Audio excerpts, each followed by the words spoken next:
2020년 8월 2일 작은마을교회 말씀 묵상을 시작합니다. 우리 다 함께 찬양 부르신 곳에서 함께 찬양하겠습니다.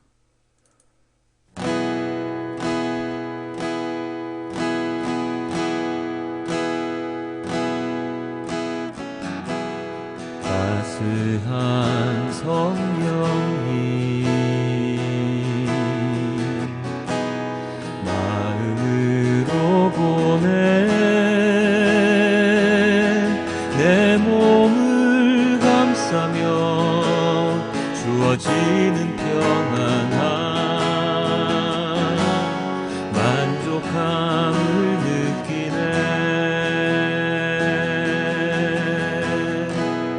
따스한 성령님 마음으로 보내 내 몸을 감싸며 주어지는 평안함 만족함을 느끼네. 부르신 곳에서 나는 예배하네. 어떤 상황에도 나는 예배하네. 부르신 곳에서 나는 예배하네. 어떤 상황에도 나는 예배하네.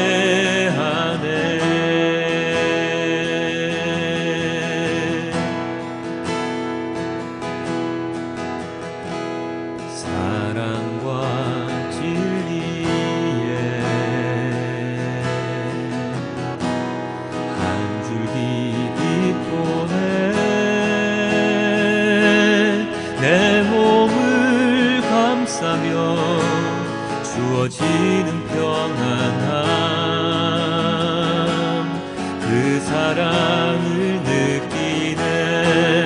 부르신 곳에서 나는 예배하네.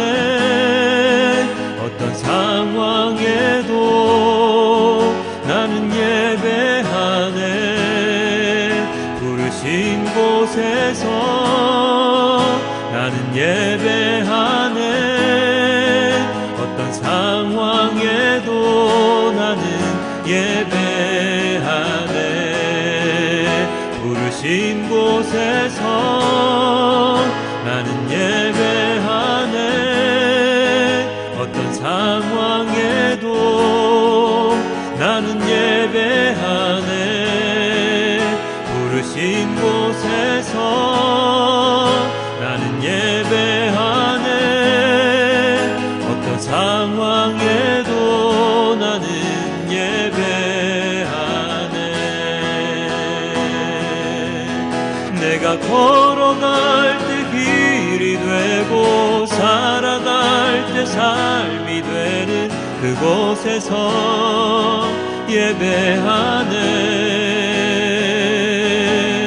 내가 걸어갈 때 길이 되고 살아갈 때 삶이 되는 그곳에서 예배하네. 부르신 곳에서 나는 예배하네. 어떤 상황에도 나는 예배하네. 부르신 곳에서 나는 예배하네. 어떤 상황에도 나는 예배하네. 부르신 곳에서 나는 예배하네. 어떤 상황에도 나는 예배하네. 부르신 곳에서 나는 예배하네. 어떤 상황에도 나는 예배하네. 어떤 상황에도 나는 예배하네. 어떤 상황에도 나는 예배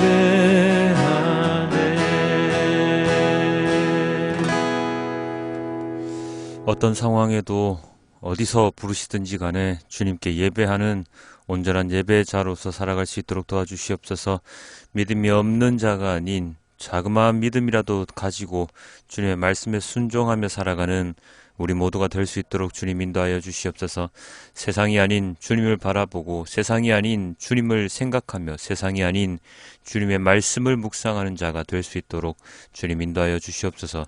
이 모든 말씀 우리 주 예수 그리스도의 이름으로 기도드렸습니다. 아멘. 오늘의 말씀은 마가복음 9장 14절에서 29절과 그 병행 본문들입니다. 그들이 다른 제자들에게 와서 보니 큰 무리가 그 제자들을 둘러싸고 있고 율법학자들이 그들과 논쟁을 하고 있었다. 온 무리가 곧 예수를 보고서는 몹시 놀라 달려와서 인사하였다. 예수께서 그들에게 물으셨다. 너희는 그들과 무슨 논쟁을 하고 있느냐? 무리 가운데 한 사람이 예수께 대답하였다. 선생님, 내 아들을 선생님께 데려왔습니다. 그 아이는 말을 못하게 하는 귀신이 들려 있습니다. 어디서나 귀신이 아이를 사로잡으면 아이를 거꾸러뜨립니다. 그러면 아이는 거품을 흘리며 이를 갈며 몸이 뻣뻣해집니다. 그래서 선생님의 제자들에게 그 귀신을 쫓아내달라고 했으나 그들은 쫓아내지 못했습니다. 예수께서 그들에게 말씀하셨다. 아, 믿음이 없는 세대여, 내가 언제까지 너희와 함께 있어야 하겠느냐? 내가 언제까지 너희에게 참아야 하겠느냐? 아이를 내게 데려오너라. 그래서 그들이 아이를 예수께 데려왔다. 귀신이 예수를 보자 아이에게 즉시 심한 경련을 일으켰다.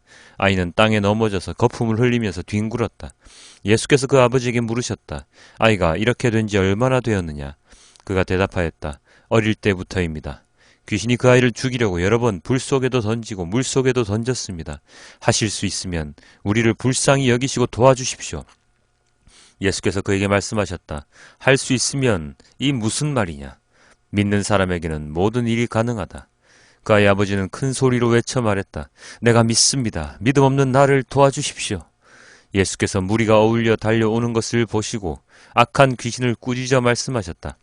벙어리와 귀머거리가 되게 하는 귀신아, 내가 너에게 명한다. 그 아이에게서 나가라. 그리고 다시는 그에게 들어가지 말아라. 그러자 귀신은 소리를 지르고서 아이에게 심한 경련을 일으켜 놓고 나갔다. 아이는 죽은 것과 같이 되었다. 그래서 사람들은 모두 말하기를 아이가 죽었다 하였다. 그런데 예수께서 아이의 손을 잡아서 일으키시니 아이가 일어섰다. 예수께서 집 안으로 들어가시니 제자들이 따로 그에게 물어보았다. 왜 우리는 귀신을 쫓아내지 못했습니까? 예수께서 그들에게 대답하셨다. 이런 부류는 기도로 쫓아내지 않고는 어떤 수로도 쫓아낼 수 없다.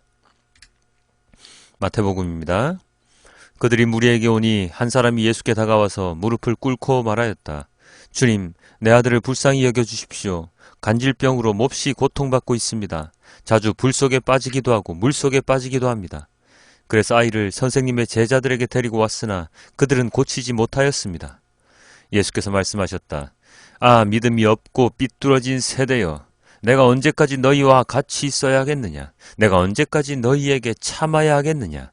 아이를 내게 데려오너라. 그리고 예수께서 귀신을 꾸짖으셨다.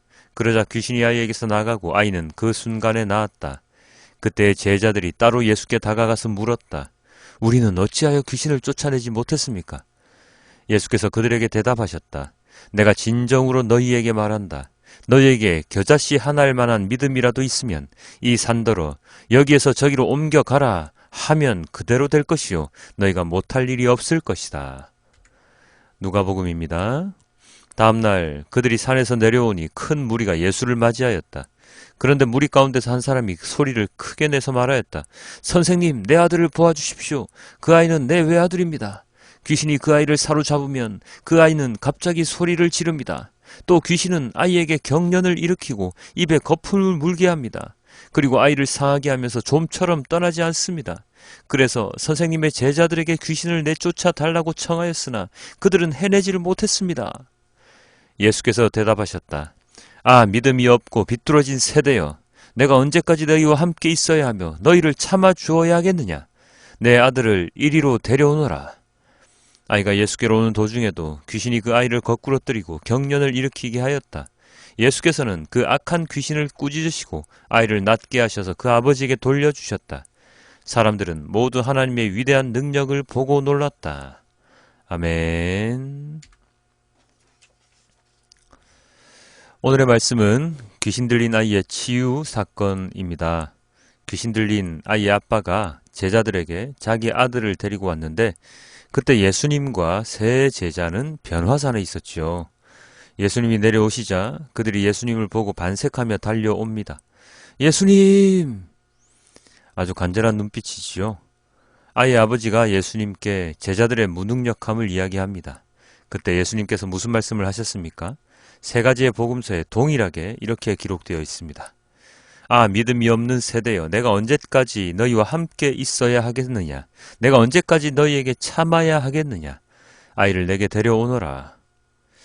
여기서 가장 중요한 말, 믿음이 없는 세대여 라는 말이 이 구절에서 제가 볼 때는 가장 중요한데요. 왜 그러냐 하면 아이의 아빠가 이렇게 말하지요. 하실 수 있으시면, 그렇게 말했을 때 예수님께서 뭐라고 하셨습니까? 하실 수 있으시면이 뭐냐? 믿는 사람들에게는 모든 게 다 가능하다 라고 하셨지요. 믿는 사람들에게는 모든 일이 다 가능하다. 이 말씀이 오늘 본문에 제가 생각하기로는 가장 중요한 포인트입니다. 믿는 사람에게는 모든 것이 가능하다. 반대로 말하면 이때 제자들의 믿음이 형편없었다 라고 표현될 수 있겠죠. 그것은 또 어떻게 알 수 있냐면 오늘 본문의 마태복음에 너희의 믿음이 겨자씨 같게만 있어도 산을 옮길 수 있을 것이다 라고 하셨기 때문입니다. 겨자씨 어떤 씨입니까? 아주 작은 씨라고 알려져 있습니다. 물론 저는 본 적이 없는 것 같은데요. 메시지 성경에는 그렇게 번역되어 있습니다. 깨알 만한 믿음, 깨알은 우리가 잘 알죠. 들깨, 참깨 있지 않습니까? 그 정도의 믿음. 얼마나 작습니까? 너무나도 작지요. 달리 말하면 너희들에게 믿음이라는 게 있기만 했어도 그게 크든 작든 이란 표현일 것입니다. 조금의 믿음만 있었어도 너희는 그 귀신을 쫓아낼 수 있었을 것이다. 못할 것이 없을 것이다. 산을 옮길 수도 있을 것이다. 라고 말씀하시는 겁니다. 함께 말씀 묵상하시는 여러분은 못할 게 없습니까? 귀신 쫓아내고 병 낫게 하고 뭐 그런 거 다 할 수 있으신가요? 저도 못합니다. 못할 게 너무나도 많습니다. 가끔 할 수 있을 것 같은 생각도 들어서 한 번씩 해보지만 잘 안 됩니다. 그렇다면 오늘 말씀에 비추어 보면 저는 믿음이 깨알 만큼도 없는 자입니다. 그렇죠? 네, 맞습니다. 어쩌면 저도 믿음이 깨알 만큼도 없을지 모릅니다. 예수님께서 말씀하시는 그 깨알 만한 믿음은 아마도 나의 삶의 모든 것을 주님께 드리는 그러한 믿음일 것입니다. 예수님을 만나서 회심하고 세례를 받고 회개의 기도를 드리며 말씀을 묵상하면서 온전히 나의 모든 삶을 모두 주께 드리는 삶을 살아갈 때 우리는 조그마한 믿음이라도 가질 수 있게 될 것입니다. 오늘날 우리가 믿음이 있다 없다 말하는 것은 우리들끼리의 말이지 하나님께서 보시기에는 아마 얼토당토 안 할지도 모릅니다. 정말로 도토리 키재기, 아니 깨알끼리의 크기 경쟁? 뭐 그런 경쟁이라도 해봤으면 좋겠지만요. 여전히 우리들은 믿음이 없는 세대여 하셨던 오늘 예수님의 말씀처럼 믿음의 미음조차도 가지지 못한 채 살아가고 있습니다. 온갖 세상의 것들에 눈이 팔려서 마음이 빼앗겨서 살아가면서 우리는 하나님에 대한 믿음을 이야기를 하지요. 요즘 마음이 좀 많이 힘든 게 있는데요. 그것은 하나님을 믿는다는 사람들이 말씀에 반하는 행동을, 말씀에 반대되는 행동을 너무 많이 하고 있는 것이 눈에 보이기 때문입니다. 저보다 몇십 년 더 믿음 생활을 했다고 하시는 분들이 하는 행태를 보면 하나님의 사랑, 배려, 공의 전혀 없습니다. 사도행전에 나오는 아나니아와 삽비라처럼 하나님의 눈을 속여서 내 뒷돈을 챙기려는 자들의 모습, 어떻게든 내 가족만 살면 된다는 가족주의, 어떻게든 내 교회만 부흥하면 된다는 교회 이기주의, 어떻게든 내 조직만 살면 내 돈벌이만 하면 된다는, 그래서 상대방이 죽어가도 전혀 신경을 쓰지 않는, 죽어가는 사마리아 사람을 쳐다만 보고 지나갔던 그 종교 지도자들과 다름없는 행태를 보이는 그러한 모습 가운데서 우리가 과연 그리스도인이라는 말을 떳떳하게 할 수 있을까? 저들은 어찌 저렇게 떳떳하게 이야기를 할까? 하는 생각을 요즘 많이 합니다. 오늘날의 모습을 예수님께서 보셨더라면 믿음이 없고 비뚤어진 세대여 내가 언제까지 너희에게 참아야 하겠느냐 하시면서 호통치신 오늘의 이 말씀을 그대로 우리들에게 하셨을지도 모르겠습니다.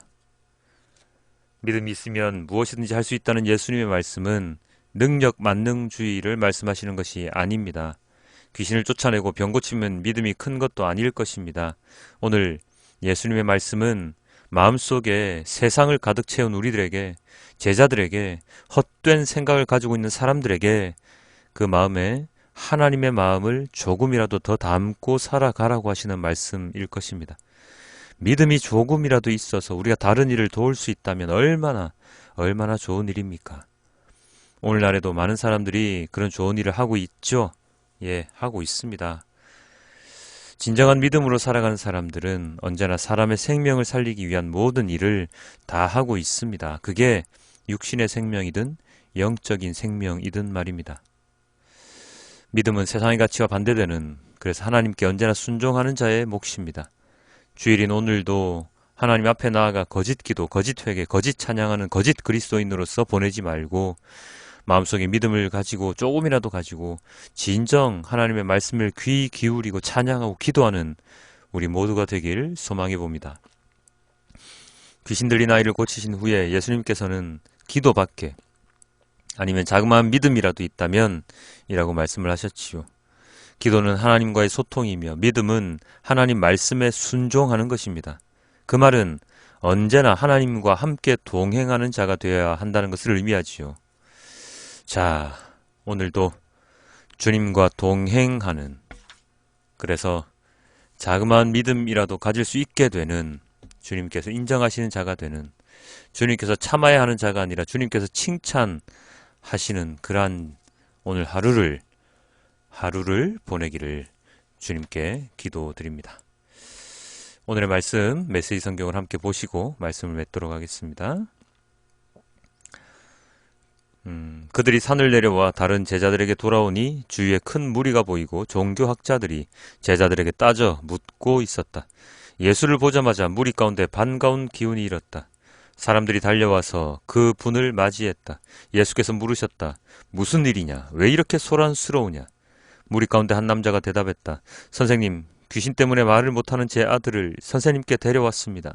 귀신이 사로잡을 때마다 아이가 바닥에 거꾸러져 입에 거품을 물고 이를 갈면서 막대기처럼 굳어집니다. 선생님의 제자들에게 구해주기를 바라고 말했지만 그들은 하지 못했습니다. 예수님께서 말씀하셨다. 하나님을 모르는 이 세대여, 내가 같은 말을 몇 번이나 해야 하느냐? 얼마나 더 참아야 하느냐? 아이를 이리 데려오너라. 그들이 아이를 데려왔다. 귀신이 예수를 보고 아이에게 발작을 일으키게 하니 아이는 입에 거품을 물고 바닥에 몸을 뒤틀었다. 예수께서 아이의 아버지에게 물으셨다. 이렇게 된 지 얼마나 되었느냐? 어려서부터 그랬습니다. 귀신이 아이를 죽이려고 불속이나 강물에 던진 것이 몇 번인지 모릅니다. 만일 하실 수 있거든 무엇이든 해 주십시오. 불쌍히 여기셔서 저희를 도와주십시오. 예수께서 말씀하셨다. 만일이라니, 믿는 사람에게 만일이란 없다. 모든 것이 가능하다. 그분의 입에서 말이 떨어지기가 무섭게 아이의 아버지가 부르짖었다. 제가 믿습니다. 의심하지 않도록 도와주십시오. 무리가 속속 모여드는 것을 보시고 예수께서 악한 귀신에게 명령하셨다. 벙어리에 귀머거리 귀신아, 내가 네게 명한다. 아이에게서 나와 다시는 얼씬거리지 마라. 귀신은 고함을 지르고 마구 몸부림치면서 나갔다. 아이는 송장처럼 핏기가 없어졌다. 그러자 사람들이 아이가 죽었다 고 말하기 시작했다. 그러나 예수께서 아이의 손을 잡아 일으키시자 아이가 일어섰다. 집에 돌아온 뒤 제자들이 예수를 붙들고 물었다. 왜 저희는 귀신을 쫓아내지 못했습니까? 예수께서 대답하셨다. 이런 귀신은 기도가 아니고는 쫓아낼 수 없다. 아멘. 주님, 믿음이 없는 자로서 살아가는 것이 어쩌면 더 편할 때가 더 많습니다. 주님, 믿음 너무나도 힘듭니다. 믿음 생활하는 것이 세상에서 조롱받을 때도 많고 남들 가지는 것 못 가질 때도 더 많고, 어쩌면 믿음이 없는 자들이 저희보다 더 잘 사는 것처럼 보여서 배가 아플 때도 많습니다. 그런데도 왜 우리는 믿음을 가져야 합니까? 저희는 세상에 태어났지 않습니까? 그런데 왜 이 세상에서 정말로 재밌게 제대로 떵떵거리며 살지 못하는, 그럴 수밖에 없는 이 믿음의 생활을 해야 합니까? 예수님 언제나 말씀하시잖아요. 가난한 자, 억압받는 자를 위해서 예수님께서 오셨다고. 부자는 천국에 들어가기가, 낙타가 바늘 귀에 들어가기보다 어렵다고. 하나님의 것은 하나님께, 가이사의 것은 가이사에게, 하나님과 그리고 재물을 동시에 섬길 수 없다고까지 얘기를 하시지 않습니까? 이 모든 것을 종합해보면 믿음 생활이 너무나도 힘든 생활인 것 맞죠? 어제는 그렇게까지 말씀하셨잖아요. 십자가를 지고 따라오라고. 그 십자가 고통의 형틀인데 그거를 지고 따라오라고 하시는 말씀은 고난의 길이 앞에 확 펼쳐져 있으니 용기 있으면 따라와라, 이 말씀이지 않습니까? 그런데 왜 우리는 또 믿음을 가져야 합니까? 왜 말씀을 묵상해야 합니까? 세상 살아가기 너무 힘든데요. 주님, 이러한 저희의 마음을 뒤엎을 주님의 은혜가 필요합니다. 주님의 말씀을 묵상하면 할수록 삶은 힘들어질 수 있으나 우리의 영은, 우리의 마음은 더욱더 살찌워지고 그 어떤 자들보다, 주님을 믿지 않는 사람들보다 더욱더 편안한 마음, 행복한 마음을 가지고 살아가는 우리가 되어야 하지 않겠습니까? 없는 사람들이 더 많이 나눈다고 하지요. 그 나눔을 통해서 그 사람들은 없어짐에 따른 불평을 하는 것이 아니라 내 것은 없어지지만 남이 함께 살아갈 수 있음에 대한 너무나도 행복한 마음을 더욱더 가질 수 있다고 말을 하지 않습니까? 마찬가지죠. 주님을 믿음으로, 주님께서 하시는 말씀을 정확하게 행함으로 지금은 고통스러울지라도 언젠가 주님께서 우리를 모두 주님의 품 안에서 함께 살아갈 수 있는 진정한 삶을 저에게 주실 것을 믿기에 오늘도 주님의 말씀을 묵상하며 나아갑니다. 주님, 어리석은 생각하지 않게 하여 주시고 언제나 주님만 생각하며 살아가는 우리 모두가 될 수 있도록 주님 인도하여 주시옵소서. 이 모든 말씀 우리 주 예수 그리스도의 이름으로 기도드렸습니다. 아멘.